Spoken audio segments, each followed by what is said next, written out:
Doctor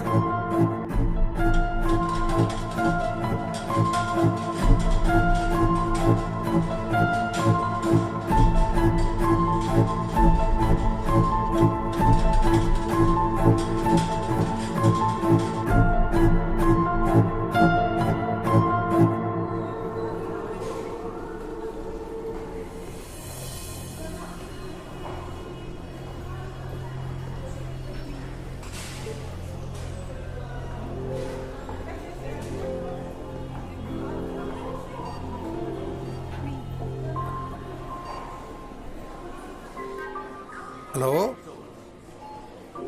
ஆம்பளை பிள்ளை பிறந்தா நம்ம குலதையும் பேர் வைப்போம், பொட்டை பிள்ளை பிறந்தா நம்ம அப்பத்த பேர் வச்சிடலாம்ல. சரி சரி சரி சரிப்பா சரிப்பா.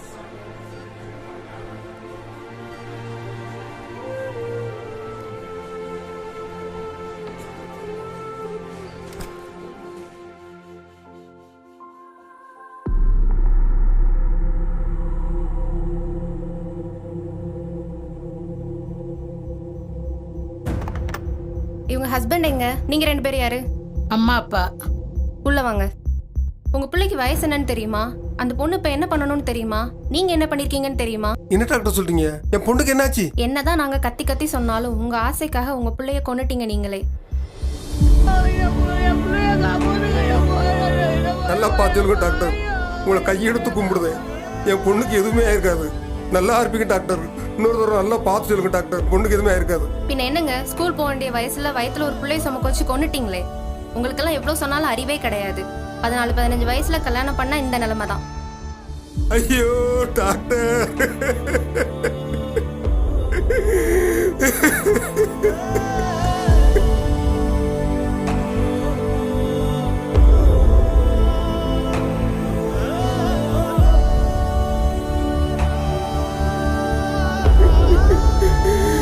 ஐயோ நான் என்ன செய்வேன்?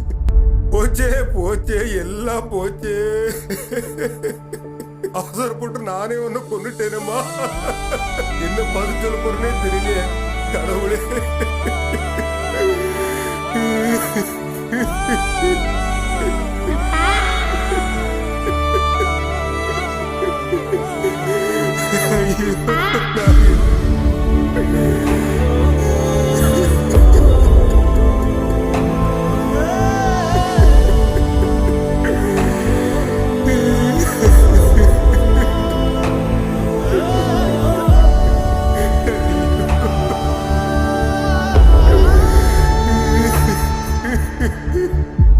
ஒரு 15-16 வயசு குழந்தையோட உடம்பு கண்டிஷன் இப்படித்தான் இருக்கும். அதையும் மீறி கல்யாணம் பண்ணி வச்சீங்கன்னா இதான் குழந்தையோட நிலைமை. உங்க குழந்தையும் படிக்கணும்னு ஆசைப்பட்டாங்கன்னா எவ்வளவு தூரம்னாலும் படிக்க வைங்க. அதுக்கு நிறைய சட்டங்கள் இருக்கு. அதையும் மீறி வலுக்கட்டாயமா கல்யாணம் பண்ணி வச்சீங்கன்னா இந்த மாதிரி ப்ராப்ளம் நீங்களும் ஃபேஸ் பண்ண வேண்டியிருக்கும். தயவு செஞ்சு உங்களுக்கு நான் ஒன்று சொல்றேன், இந்த மாதிரி குழந்தை திருமணம் நடத்தவும் விடாதீங்க, நடக்கவும் செய்யாதீங்க. தென்காசி மாவட்டம் மேலகரம் பகுதியில் அரசு ஆரம்ப சுகாதார நிலையத்தில் 14 வயது சிறுமி உயிரிழந்தார். இச்சம்பவம் குறித்து அரசு மருத்துவர் கூறுகையில், 18 வயது நிரம்பாத குழந்தைகளுக்கு கட்டாய திருமணம் செய்து வைக்கும் போது அக்குழந்தைக்கு சரியான வயதில் திருமணம் செய்து வைக்கும் பெண்களை விட அதிக அளவு உடல்நலம் மற்றும் மனநல பாதிப்புகள் உள்ளாகின்றன என்று தெரிவித்தார். கிடைக்கின்றன என்றும், மேலும் அச்சிறுமியானது பிரசவத்தின் போது உயிரிழக்கும் சம்பவம் அதிக அளவில் நேர்கின்றது என்றும் கூறினார்.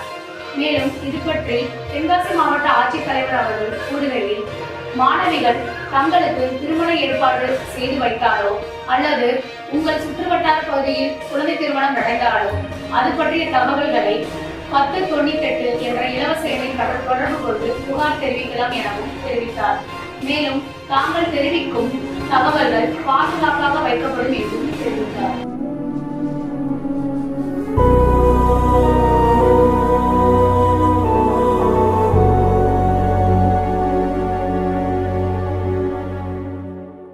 தென்காசி மாவட்ட பொதுமக்கள் அனைவருக்கும் வணக்கம். நம் சமூகத்தில் உள்ள ஒரு முக்கிய பிரச்சனை குழந்தை திருமணம். இது பற்றி நான் உங்களிடம் பேச போகிறேன். குழந்தை திருமணம் செய்வதனால் என்னென்ன பாதிப்புகள் ஏற்படுதுன்னு உங்களுக்கு தெரியுமா? 15 வயது பெண் பிரசவத்தின் போது இறப்பது 20 வயது பெண்ணை விட 5 மடங்கு அதிகமாகும். சிசு இறப்பு 60% அதிகமாகும். ஊட்டச்சத்து குறைபாடு உள்ள எடை குறைந்த குழந்தைகள் பிறப்பதற்கான வாய்ப்பு அதிகமாகும். குடும்ப வன்முறையினால் அதிகமாக பாதிக்கப்படுவது இள வயதில் திருமணம் செய்யும் பெண்கள் தான். அவர்களின் உயர்கல்விக்கான வாய்ப்பு மறுக்கப்படுகிறது. தன்னம்பிக்கையோடு வாழ்க்கையை எதிர்கொள்வதற்கான சூழல் குறைகிறது. குழந்தை திருமணம் செய்து வைப்பது சட்டப்படி குற்றமாகும். அதற்கான தண்டனையாக 2 ஆண்டுகள் சிறை தண்டனை மற்றும் ரூபாய் 1 லட்சம் அபராதம் விதிக்கப்படும். 18 வயதிற்கு குறைவான பெண்களுக்கு அல்லது 21 வயதுக்கு குறைவான ஆண்களுக்கு திருமணம் நடைபெற்றால் உடனடியாக 1098 என்ற நம்பருக்கு போன் பண்ணுங்க. உங்களை பற்றிய தகவல் ஏதும் தெரிவிக்க வேண்டிய அவசியம் இல்லை. அப்படி தெரிவித்தாலும் உங்களை பற்றிய தகவல்கள் ரகசியமாக பாதுகாக்கப்படும். குழந்தை திருமணத்தை ஒழிப்பதற்காக சமூக நலன் மற்றும் மகளிர் உரிமைத்துறை மூலம் பல்வேறு விழிப்புணர்வு நடவடிக்கைகள் மேற்கொள்ளப்பட்டு வருகிறது. பெண் குழந்தைகளின் உயர்கல்விக்காக புதுமை பெண் திட்டம், ஆண் குழந்தைகளின் உயர்கல்விக்காக தமிழ் புதல்வன் திட்டம் போன்ற பல்வேறு திட்டங்கள் தமிழ்நாடு அரசால் செயல்படுத்தப்பட்டு வருகிறது. இருந்தாலும் பொதுமக்கள் மற்றும் பெற்றோர்களின் உதவி இருந்தால் மட்டுமே நமது மாவட்டத்தை குழந்தை திருமணம் இல்லா மாவட்டமாக மாற்ற முடியும். உங்க குழந்தைங்க உயர்கல்வி படித்தால் அவர்களுடைய சமூக நிலையும் பொருளாதார நிலையும் உயரும். உங்களோட வாழ்க்கை தரமும் உயரும். குழந்தைகளோட கல்யாணத்தை பத்தி யோசிக்காமல் காலேஜ் படிக்கிறத பத்தி யோசிங்க. அனைவருக்கும் நன்றி, வணக்கம்.